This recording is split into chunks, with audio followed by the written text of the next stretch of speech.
Em vós está a fonte da vida, e é na vossa luz que vemos a luz. Conservai a vossa bondade aos que vos conhecem, e a vossa justiça aos homens retos de coração. Ide por todo o mundo, anunciai a boa nova. Ide por todo o mundo, anunciai a boa nova.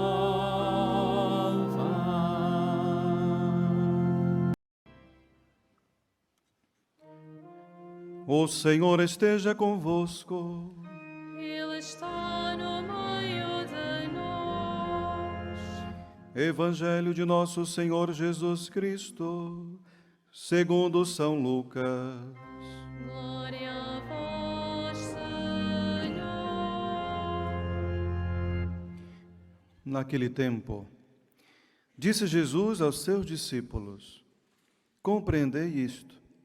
Se o dono da casa soubesse a que hora viria o ladrão, não o deixaria roubar a sua casa.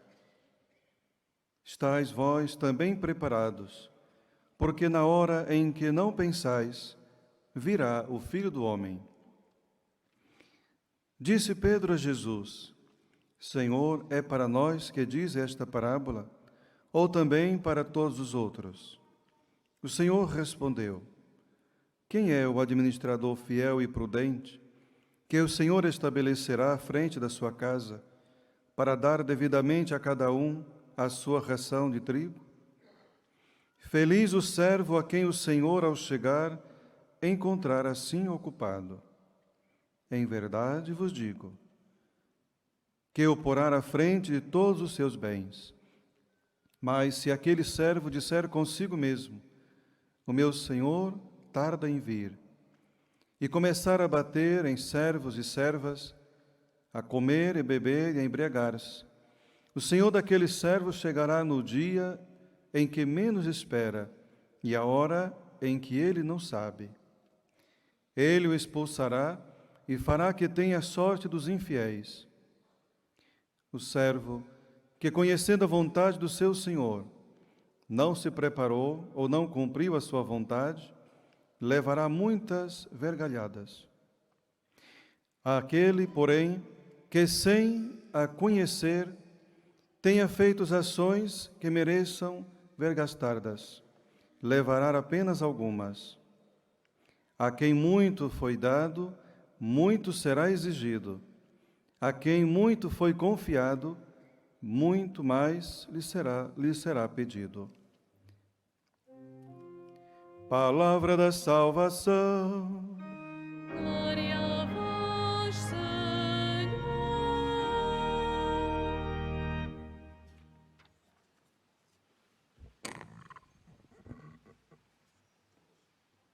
Caros irmãos, a vida do cristão é uma vida de lutas, é uma vida de quedas, mas também de reerguimento pela graça de Deus.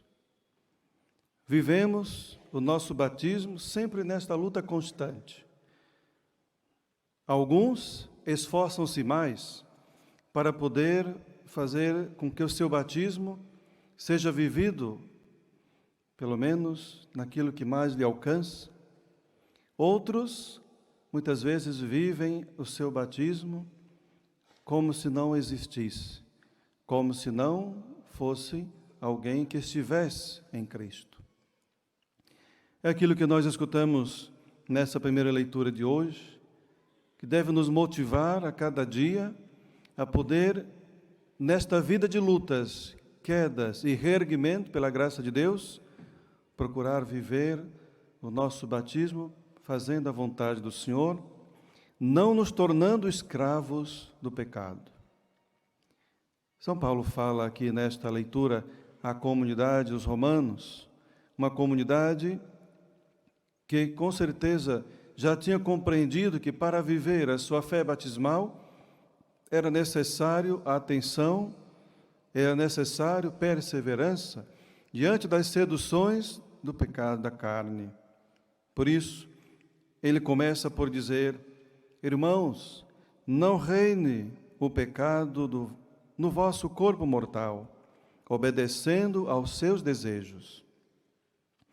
Não ofereçais os vossos membros como armas da injustiça ao serviço do pecado, mas oferecer-vos a Deus. É aqui que nós nos encontramos, irmãos, diante das seduções do pecado, da carne, de tantos outros, mas não perder a atenção e justamente inteiramente não perder a nossa intenção de nos oferecermos todos os dias a Deus, a quem nós devemos pertencer, a quem nós devemos servir, e não nos tornarmos escravos do pecado, como São Paulo sempre alerta esta comunidade, a cada um de nós. Por isso, oferecendo a Deus como armas da justiça, ao serviço dele, e o pecado não nos dominará. Muitos sabemos, com certeza, que antes, até mesmo quando Jesus veio a este mundo, muitos viviam sob o jugo da lei, e assim também viviam escravizados. Com Jesus, não devemos mais viver sobre o jugo da lei, mas sobre a graça de Deus. A graça que nos santifica, que nos liberta. No entanto, não devemos nos deixar desanimar quando nós estivermos caídos por causa dos nossos pecados, mas sempre buscar alento naquele em quem devemos colocar a nossa confiança e esperança. Aquele que sempre nos oferecerá a sua mão para nos reerguer, para que nós possamos ser totalmente dele e entregar todos os dias a nossa vida ao Senhor.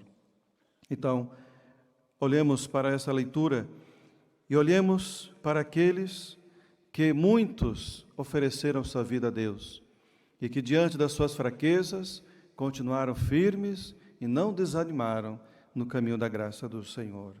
Por isso, devemos sempre ter em atenção uma palavra também, que chama-se obediência. Mas atenção, porque a obediência pode nos levar a dois caminhos.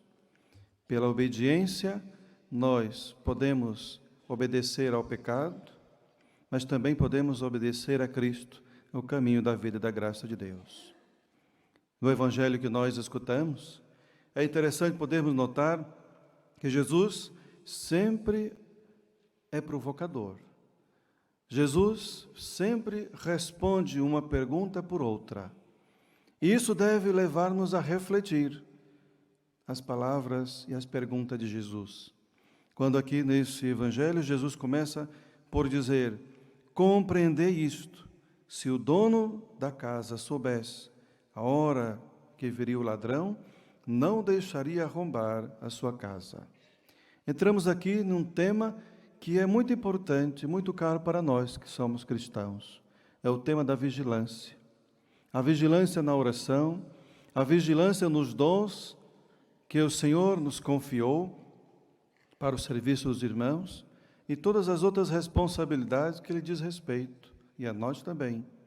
Porque muitas vezes nós dormimos e deixamos ser invadidos, não é? Justamente pelas surpresas que muitas vezes nos assaltam.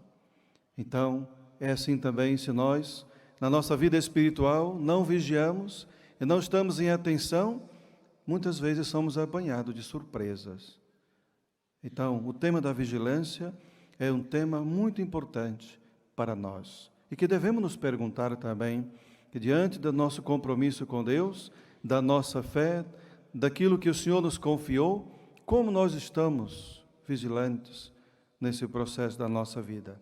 Então, de repente, Pedro vai fazer uma pergunta a Jesus: Senhor, é para nós que dizes esta parábola, ou também para todos os outros? Talvez esta pergunta de São Pedro possa insinuar que, pelo fato deles estarem seguindo Jesus mais de perto, talvez não tenha necessidade dessa parábola servir para eles. Pode ser que eles aqui, através dessa pergunta de São Pedro, pudesse até ter pensado, mas nós caminhamos com o Senhor, não podemos, estar também fazendo parte dessa parábola, porque nós já caminhamos com Ele. Isso daqui leva-nos a refletir também, que muitas vezes achamos que pelo fato de sermos crentes fiéis, existem os crentes infiéis, mas os fiéis são aqueles que procuram observar a lei, do amor de Deus, que procuram observar os seus mandamentos, que procuram viver a sua fé no dia a dia, apesar das suas dificuldades e fraquezas. Mas muita gente acha, pelo fato de rezar, pelo fato de ler a palavra de Deus ou escutar, acha que nada pode acontecer de ruim na sua vida. Já ouviram, com certeza, no dia a dia, do cotidiano, até mesmo dentro da nossa própria família? Por que, meu Deus? Por que, Senhor, aconteceu isso? Por que o Senhor permitiu que essa desgraça acontecesse? Eu procuro fazer tudo direitinho, procuro colocar tudo segundo a vontade de Deus. E por que isso acontece comigo ou com a minha família? Não está correto pensarmos assim, porque essa parábola também serve para nós. Jesus vai responder a São Pedro justamente para podermos também refletir que quem é o administrador fiel e prudente que o Senhor estabelecerá à frente da sua casa para dar devidamente a cada um a sua ração de trigo, para poder dizer que nós somos administradores. O Senhor convida-nos e, mais do que isso, desafia-nos a cada dia estarmos atentos como administradores dos bens que o Senhor nos concedeu. E como nós ouvimos, logo se traduz em seguir que está relacionada à responsabilidade também das pessoas que nos são confiadas. Ao que alguns que pode até tratar bem os servos, mas outros não. O Senhor tarda, então começa a tratar mal os servos. Começa por ser infiel nas coisas que o patrão lhe confiou. Enfim, diante daqueles que têm trabalhadores aos seus cuidados, ou que têm súditos, no sentido de dizer, funcionários, amigos dentro de um departamento, muitas vezes, só pelo fato de estar em um cargo mais importante, acha que é melhor do que todos os outros, só porque talvez seja mais bem colocado nos estudos, porque tem mais formação, acha que talvez é melhor do que os outros e pode humilhar os outros mais pequenos. Só pelo fato de ter ou possuir uma empresa, acha que também tem o direito de humilhar e tratar de qualquer forma as pessoas. Quantas vezes nós escutamos reclamações de maltratos, de ignorância, de rebaixamento. Como é importante nós escutarmos a palavra do Senhor. Como é importante nós acolhermos esta palavra e também nos perguntar como eu estou a administrar os bens da minha vida que o Senhor me confiou. E aquelas pessoas que estão a meus cuidados, ou aquelas que eu estou a cuidar também, nos lares, etc. A palavra do Senhor ilumine a nossa vida, ilumine a nossa consciência, para que nós também possamos nos arrependermos dos nossos maus tratos, nas palavras, nas ações com os irmãos, e também na maneira como nós tratamos os bens que o Senhor nos confiou, particularmente o dom especial da nossa fé, a nossa perseverança, a nossa vigilância que o Senhor nos convida. Seja louvado nosso Senhor Jesus Cristo.